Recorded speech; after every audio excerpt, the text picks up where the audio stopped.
بسم الله الرحمن الرحيم. لا يستنجى من خروج الريح ولا يلزم الاستنجاء قبل الوضوء. کتاب صحیح فقه السنه شروع شویو چې پاغي کې بحث استنجا شروع چې د دې مخ کې درس کې هغه سيزونه ذکر شو چې د هغې په ذریعه باندې استنجا کیږي او هغې سره استنجا حاصلیږي. د دې ځایه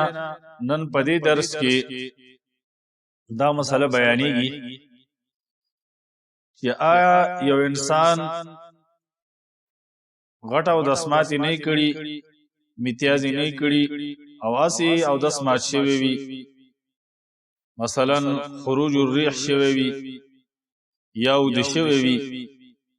نو آیا دغه انسان به استنجا کوي او که نه؟ نو په دې باب کې دا ذکر کوي چې خروج الریح سره استنجا نه لازمیږي، دغه رنګې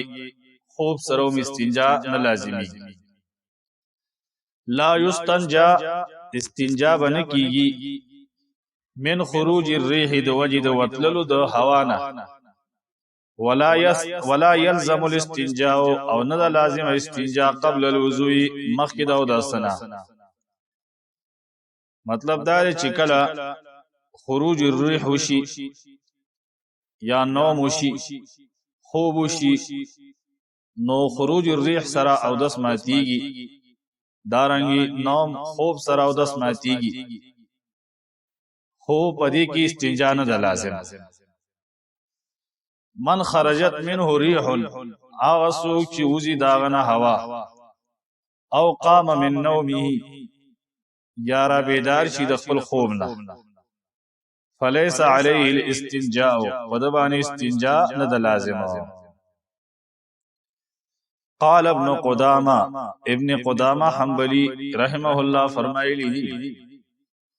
لا نعلم فی هذا خلافا، مونږ ته نه ده معلوم په دې کې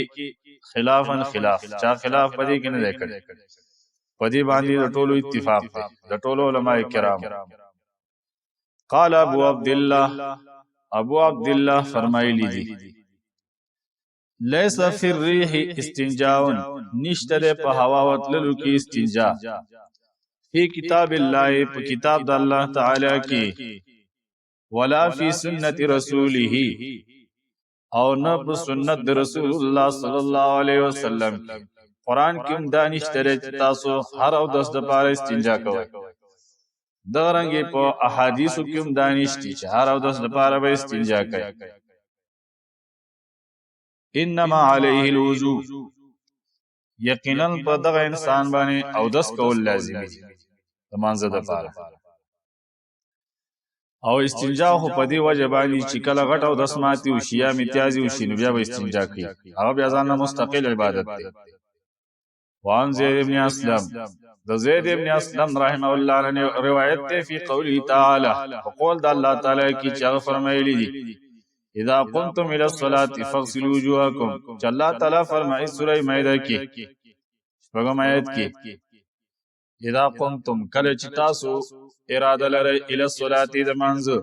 فاغسلوا، پس تاسو وینځئ وجوهکم، خپل مخونه لره،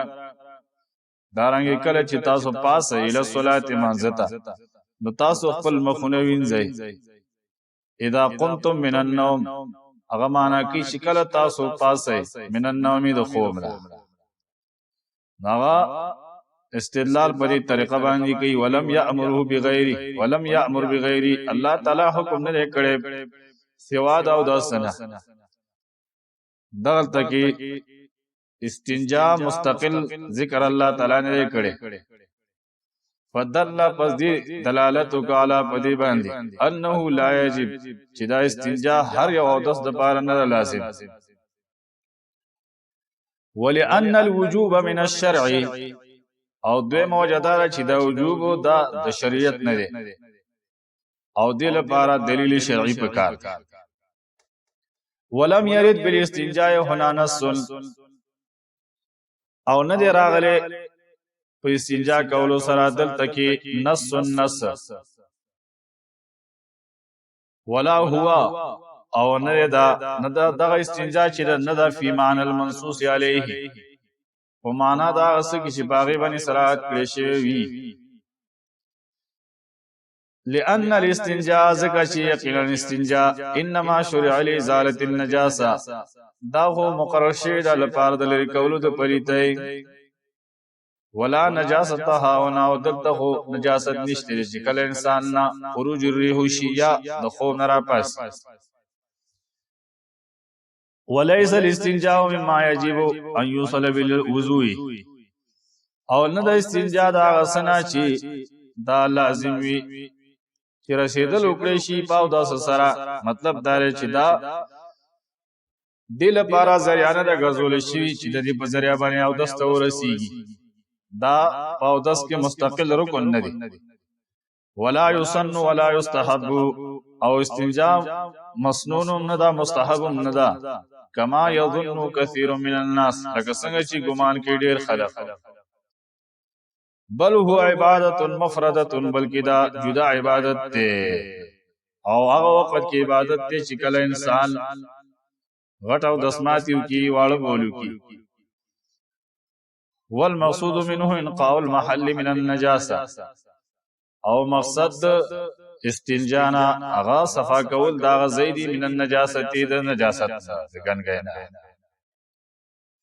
ولم ينقل احد او ندی نقل کړي هیڅوتن ان النبي صلى الله عليه وسلم چې یقینا النبي صلى الله عليه وسلم کان کلما توضا استنجا چې هغه او چې کلا او دس کړي وی استنجا ور سره کړي وی یو او دس سره او امر بذلک یا دی بارک حکم کړي وی نو د نننی درس خلاصه دا شولا چې په دې درس کې دا مسله بیان شولا چې هر یو او دس لپاره استنجا نه لازم صرف هغه او دس لپاره استنجا لازم ده شکل انسان غټ او بیا د سیو کی یا وړ بیا د سیو کی امتیازي کی